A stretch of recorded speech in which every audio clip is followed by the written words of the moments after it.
Hey, it's Sela Social Studies.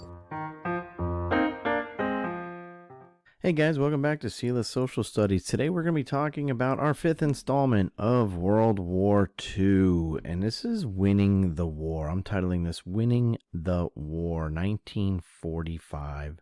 So let's go through the war by the numbers. Now, the U.S. military consisted of more than 12 million GIs, which stands for government-issued soldiers, who fought in World War II. In the years of the U.S. involvement of the war, over 400,000 of these soldiers perished. While most of these military members were white males, they were not the only races to fight in the war effort. Approximately 1 million African Americans fought in the war as well. They were mostly segregated troops in segregated bases. Even when the famed Tuskegee Airmen flew their successful missions, they were not allowed to land on whites-only runways. Another minority group were the Navajo Indians. After American codes were broken by the Japanese, the military relied on the Navajo natives to transmit codes to one another in the war. The native Navajo tongue or language was only known to the Navajo natives, so it was very easy for them to communicate without worry of Japanese code breakers. And the last minority group discussed here was the Japanese American soldiers, who were Nisi or second-generation Japanese Americans. While most of their families were located in concentration camps, they went off to war to fight for America. The 442nd Japanese American Regiment earned over 18,000 awards in under 2 years and is still the most decorated unit in U.S. history. So let's cover the European front. Now, while there were many important battles that were fought in the Western or European theater of the war, one of the most important battles or series of battles happened on June 6, 1944. This was the day of the Normandy invasion, otherwise known as D-Day or Operation Overlord. D-Day was the largest amphibious or water landing in history. United States forces combined with British, Canadian, and Australian troops led a simultaneous landing on the 5 separate beachheads in Normandy, France. The plan was to liberate France and move eastward towards Germany, while the Soviet Union pressured Germany from the east, and they would eventually meet in Berlin and bring an end to the Nazi regime. The plan was not as simple as it may have sounded. The Tehran Conference was a meeting between U.S. President Franklin D. Roosevelt, British Prime Minister Winston Churchill, and Soviet Premier Joseph Stalin in Tehran, Iran, between November 28th and December 1st, 1943. During the conference, the three leaders coordinated their military strategy against Germany and Japan and made a number of important decisions concerning the post-World War II era. The most notable achievements of the conference focused on the next phase of the war against the Axis powers in Europe and Asia. Roosevelt, Churchill, and Stalin engaged in discussions concerning the terms under which the British and Americans finally committed to launching Operation Overlord, an invasion of northern France, to be executed by May of 1944. The Soviets, who had long been pushing the Allies to open a second front, agreed to launch another major offensive on the Eastern Front that would divert German troops away from the Allied campaign in northern France. Stalin also agreed in principle that the Soviet Union would declare war against Japan following an Allied victory over Germany. With the magnitude of the attack, months of planning and decoys needed to be in place so German spies and intelligence could not figure out what the Allies were going to do. The Allied armies fed German spies false information to bring back to Germany. Hitler believed that well-known U.S. General George Patton would invade France's Pas-de-Calais region 150 miles northeast of Normandy and the closest point to Great Britain across the English Channel. Patton had hundreds of soldiers set up camps, light fires at night, and even set up balloon tanks and planes to trick Hitler on the impending false invasion, and it worked. Hitler sent forces to reinforce Calais, leaving only a few small infantry divisions safeguarding the Normandy beachheads. With weather being an issue during the summer months in the English Channel, the invasion date kept getting pushed back. Finally, on June 5th, there was supposed to be a break in the weather, but dangerous weather conditions swept in and halted the advance until the next day. On the morning of June 6, 1944, the Allied Armada staged the invasion. At once, over 3,000 landing craft, 2,500 miscellaneous ships, and 500 naval vessels were escorted across the English Channel by destroyers and the Air Force. By the end of the first day of the invasion, nearly 1,000 airplanes dropped thousands of paratroopers behind enemy lines, and over 150,000 soldiers landed on the beachheads. The paratroopers were the first to go on the attack. They were designated dropping zones for the pilots to unload the troopers. Many of the planes were struck by anti-aircraft guns, sending the plane and its crew into the channel, while other planes slowly broke apart, giving men time to jump, only to land in the channel, where the Allies suffered many casualties. Many of the pilots were terrified and dispersed their troops either before the drop zone or miles past. Even though many of the airborne missions were a failure, some, like the famed 101st Airborne Division, were successful with their missions. Around 6:30 in the morning, the landing craft began to arrive at the beaches. There were 5 beachheads that were the target of the invasion, named Gold, Juno, Sword, Utah, and Omaha beaches. The Canadian and British landed on Gold and Juno and Sword, suffering minimal losses due to less German opposition. The United States landed on Utah and Omaha beaches. The Utah beach, the Americans were successful against smaller German divisions, but on Omaha beach, the 1st U.S. Division met a prepared German division armed with MG-42 machine guns capable of firing 1,200 rounds per minute. German soldiers mowed down many Americans before they were able to leave the landing craft, while others jumped overboard only to drown because of the weight of their supplies. The large number of American troops thrown at Omaha Beach struggled to take the beach, as over 2,400 men died attempting to take it. At the end of the day, nearly 32,000 troops entered on Omaha Beach, and the march eastward towards Berlin commenced. Now let's switch to the Pacific Theater. There were multiple theaters during World War II. The European theater was fought on the European continent against Nazi Germany and Italy. The African theater put the Allies against the Axis in northern Africa, and the Pacific theater put mostly the Americans against the Empire of Japan. During the beginning of the Pacific Theater, Japan was gobbling up the victories. After Pearl Harbor, the Japanese quickly seized the islands of Guam and Wake Island. The Japanese then turned their forces towards World War I hero and World War II general Douglas MacArthur and his army on the island of the Philippines. General MacArthur and the American army were stationed in the Philippines when the Japanese attacked on December 8, 1941, launching a brutal 5-month campaign. Seeing that the American forces were going to lose the battle against the Japanese, President Roosevelt removed MacArthur and sent him to Australia, leaving the remainder of the American troops to fight or surrender.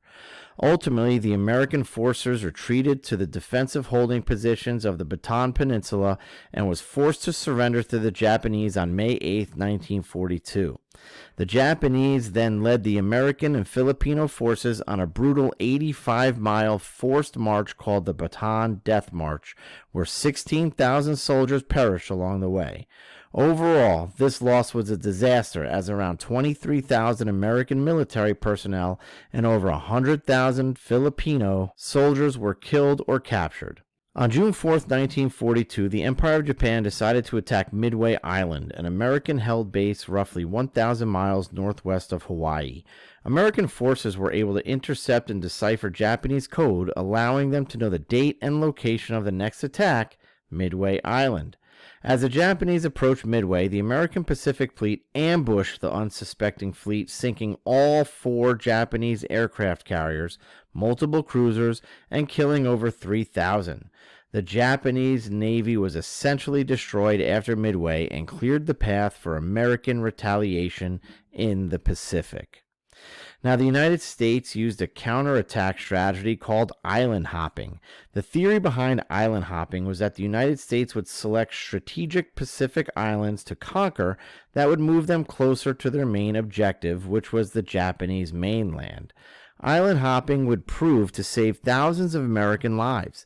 In 1944, MacArthur returned to the Philippines with a much larger force and retook the island nation, which soon led to America's one-way ticket to Japan.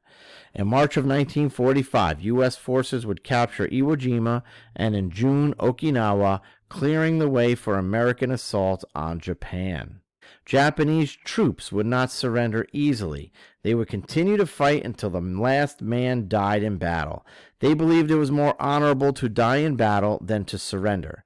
Japanese pilots would use a deadly attack strategy called kamikaze flights. Now, these kamikazes were when Japanese pilots would commit suicide by flying their planes into U.S. warships, attempting to inflict maximum damage.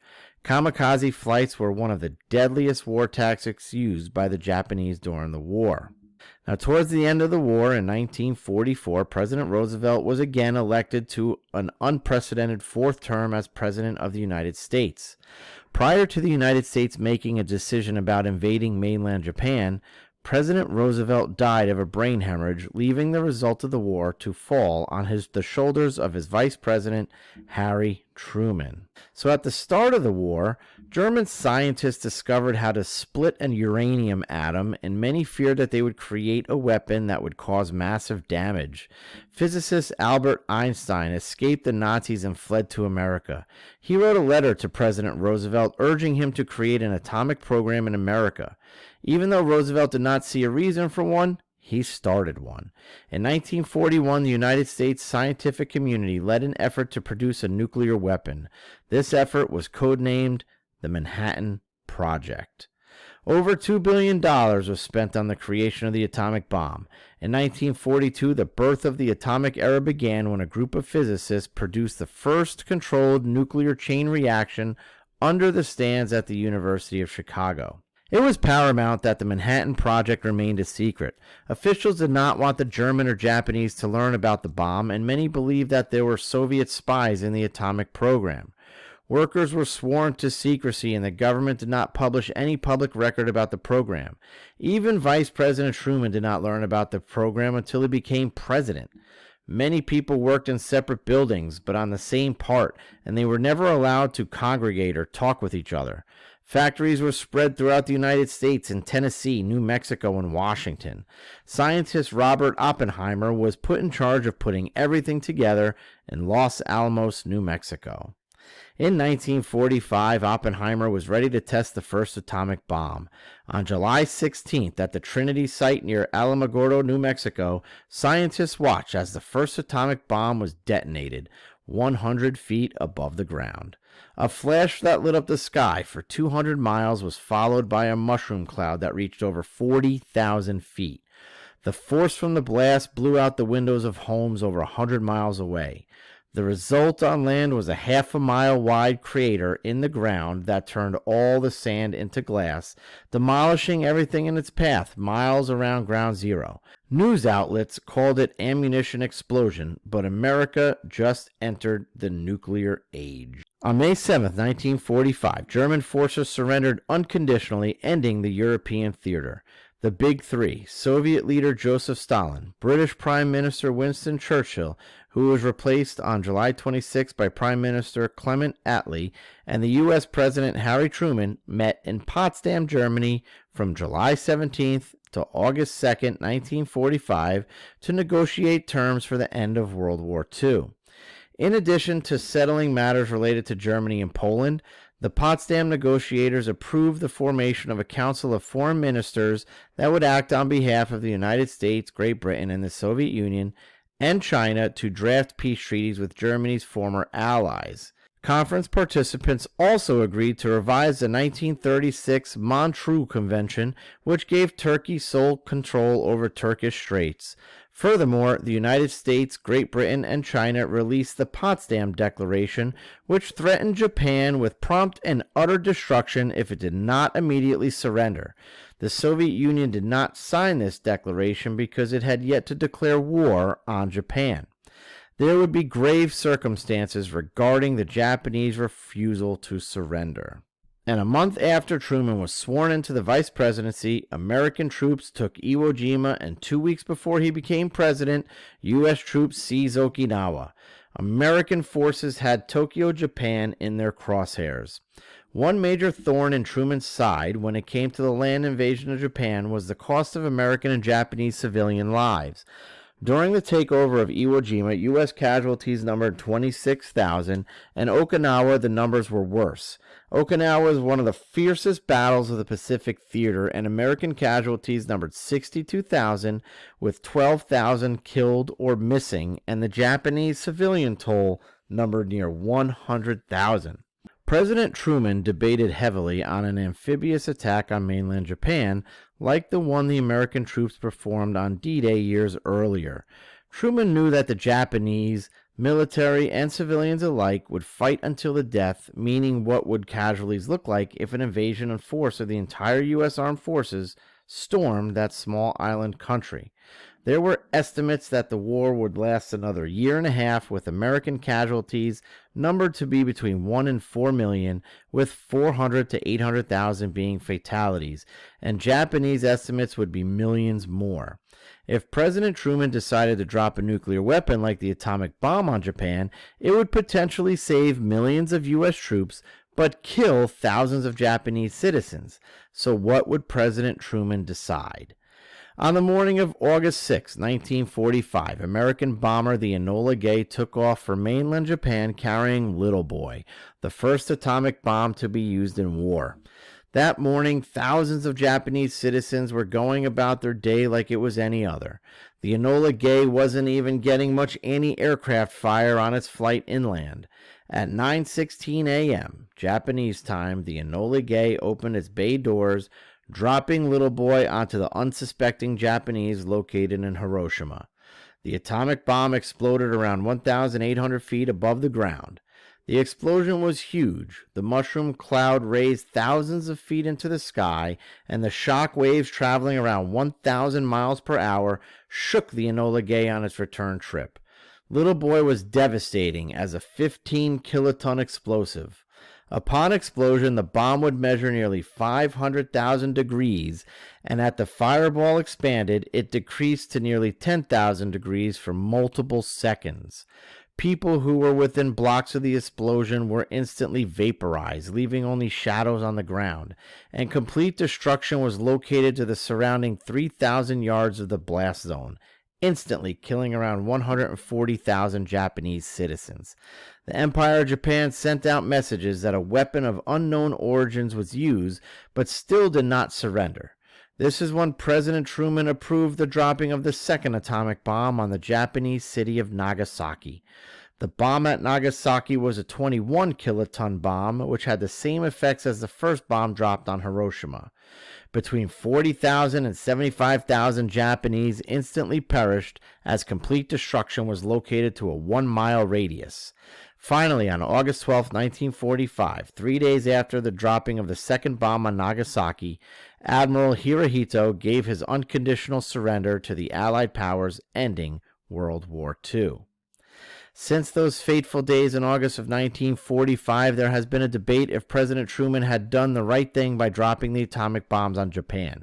Did so many innocent Japanese have to die on those 2 days, not to mention the many more who died afterwards due to radiation poisoning? Ultimately, many believe that for the 2 reasons that his decision was the right one. First, the bombing spared so many lives of American soldiers, and second, the United States was able to show its military superiority to the world, especially the Soviet Union. Following World War II, the victorious Allied governments established the first international criminal tribunals to prosecute high-level political officials and military authorities for war crimes and other wartime atrocities. The 4 major Allied powers, France, the Soviet Union, the United Kingdom, and the United States, set up the International Military Tribunal in Nuremberg, Germany. These Nuremberg trials were to prosecute and punish the major war criminals of the European Axis. The IMT presided over a combined trial of senior Nazi political and military leaders, as well as several Nazi organizations. The lesser-known International Military Tribunal for the Far East was created in Tokyo, Japan, pursuant to a 1946 proclamation by U.S. Army General Douglas MacArthur, Supreme Commander of the Allied Powers in occupied Japan. The IMTFE presided over a series of trials of senior Japanese political and military leaders pursuant to its authority to try and punish Far Eastern war criminals. The Nuremberg trials lasted from November 1945 to October 1946. The tribunal found 19 individual defendants guilty and sentenced them to punishments that ranged from death by hanging to 15 years imprisonment. 3 defendants were found not guilty. 1 committed suicide prior to trial, and 1 did not stand trial due to physical or mental illness. The Nuremberg Tribunal also concluded that 3 of the 7 indicted Nazi organizations were criminal organizations under the terms of the Charter. The leadership corps of the Nazi Party, the elite SS unit, which carried out the forced transfer, enslavement, and extermination of millions of persons in concentration camps, and the Nazi security police and the Nazi secret police, commonly known as the SD and Gestapo, respectively, which had instituted slave labor programs and deported Jews, political opponents, and other civilians to concentration camps. Also during the war, on January 1st, 1942, representatives of 26 nations at war with the Axis powers met in Washington to sign the Declaration of the United Nations, endorsing the Atlantic Charter, pledging to use their full resources against the Axis and agreeing not to make a separate peace. The United Nations was the organization that was to act like its predecessor, the League of Nations. Representatives of 50 nations met in San Francisco in April through June of 1945 to complete the Charter of the United Nations. In addition to the General Assembly of all the member states and a Security Council of 5 permanent and 6 non-permanent members, the Charter provided for an 18-member Economic and Social Council, an International Court of Justice, a trusteeship council to oversee certain colonial territories, and a secretariat under a Secretary General. The Roosevelt administration strove to avoid Woodrow Wilson's mistakes in selling the League of Nations to the Senate. It sought bipartisan support, and in September of 1943, the Republican Party endorsed U.S. participation in a post-war international organization, after which both houses of Congress overwhelmingly endorsed participation. Roosevelt also sought to convince the public that an international organization was the best means to prevent future wars. The Senate approved the UN Charter on July 28, 1945 by a vote of 89-2. The United Nations came into existence on October 24, 1945, after 29 nations had ratified the Charter. All right, guys, that was our 5th installment. We have one more. We're going to be covering the Holocaust, and I will see you next time.